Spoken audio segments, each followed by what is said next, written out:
Dans cette vidéo, on va apprendre comment arranger étape par étape une chanson en fingerstyle.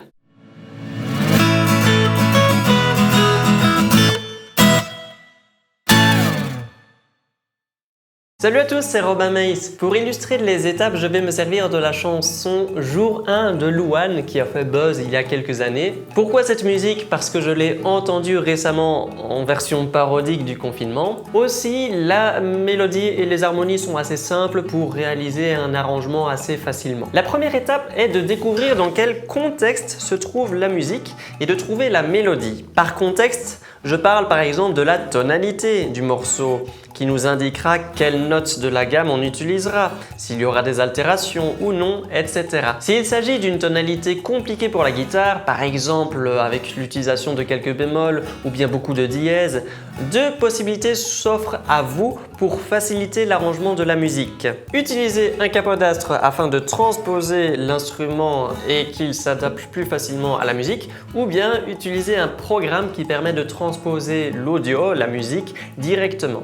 Personnellement, comme je me débrouille avec les logiciels audio que j'aime bien écrire directement sur partition et que j'ai peu l'habitude du capodastre, j'ai tendance à transposer directement l'audio dans un programme. Mais si par exemple vous avez plus l'habitude de jouer sur tablature ou bien d'écouter plein de fois la musique originale et essayer de la jouer en même temps, alors cherchez plutôt la facilité de l'arrangement avec un capodastre. Dans notre exemple, Jour 1 de Louane, le morceau est en Do mineur pour le couplet à la base. Ce n'est pas une tonalité facile à la guitare. Il y a 3 bémols, Si, Mi et La. Dans ce cas-là, on placera un capodastre en 3e position pour jouer les mêmes notes que l'original, mais avec des doigtés plus faciles à la guitare car ce sera des positions pour une tonalité de La mineur si on a un capodastre ici. Ou bien on transforme l'audio 3 demi-tons plus grave pour que ce soit réellement cette fois en La mineur. Enfin, petite précision, quand je dis La mineur, c'est pour le couplet donc, et au refrain on module en Do majeur, mais ça ne change rien au niveau des altérations de toute manière. J'ai donc transposé le morceau en La mineur pour ne pas utiliser un capodastre, et ensuite il faut trouver et essayer de jouer la mélodie. Voici donc la mélodie du couplet de Jour 1.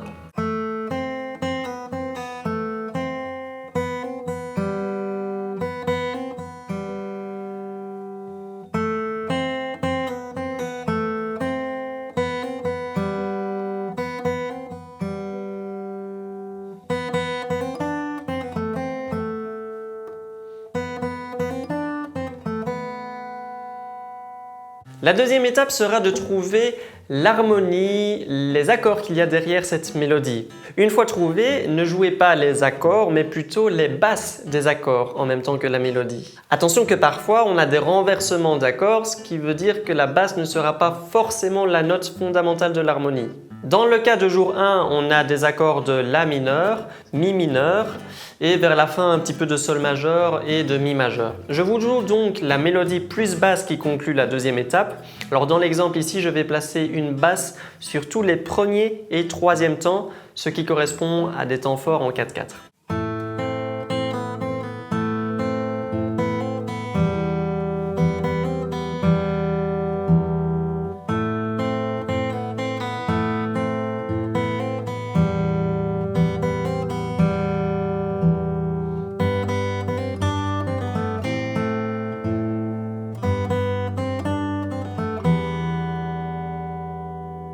J'aimerais juste préciser qu'il arrive, en ajoutant des basses sur une mélodie, qu'on se retrouve à devoir modifier un doigté sur le manche au niveau de la mélodie. L'idéal est que dans la plupart des cas, on garde les doigts enfoncés sur les basses pour les laisser résonner. Et il arrive du coup qu'un doigt soit pris et qu'il faut attraper une note de la mélodie avec un autre doigt. Prenons ici l'exemple de la deuxième partie du couplet. Quand je suis sur ma basse Sol, je vais utiliser le 3e doigt pour le maintenir enfoncé sur cette basse jusqu'à la prochaine basse qui est un La. Et à la mélodie, on a Si, Si, Do, Ré, Do, Si, La, Do, La. Voici l'exemple.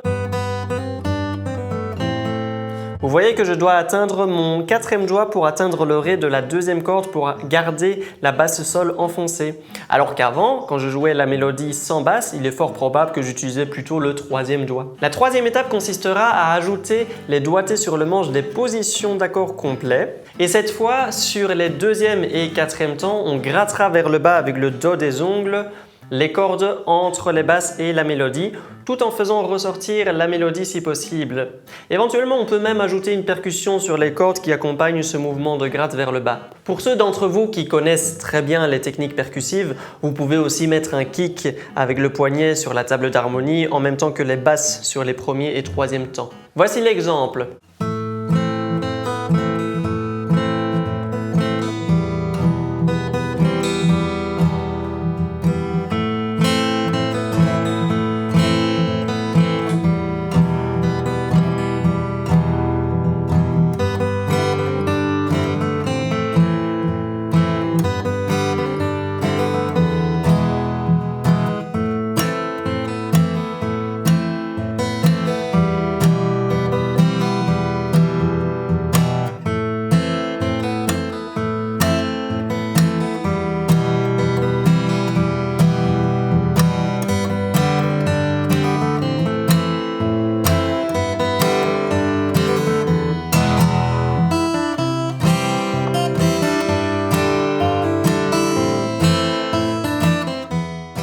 Voilà, donc pour résumer, première étape, trouver le contexte, la tonalité, adapter s'il le faut, et puis jouer la mélodie. Ensuite, deuxième étape, trouver les harmonies, les accords et ajouter les basses à la mélodie. Et enfin, troisième étape, placer les positions d'accords qui seront jouées sur les temps faibles avec un mouvement de gratte vers le bas et éventuellement ajouter des percussions. Je vous avoue que je ne suis pas vraiment fan de cette manière d'arranger la musique car vu que toutes les musiques pop se ressemblent au niveau des accords, harmonies, etc. et bien toutes les musiques arrangées de cette manière-là se ressembleront aussi. Et en plus on n'a même plus les paroles pour différencier une chanson d'une autre. Mais bon, c'est une approche assez simple pour pouvoir jouer si vous le souhaitez votre chanson préférée dans le style fingerstyle. Petit pouce en l'air si vous avez aimé la vidéo, laissez-moi un commentaire, ça me fait toujours plaisir à lire quand c'est un gentil commentaire bien sûr. Abonnez-vous à la chaîne si vous la découvrez et on se voit dans une prochaine vidéo. Ciao!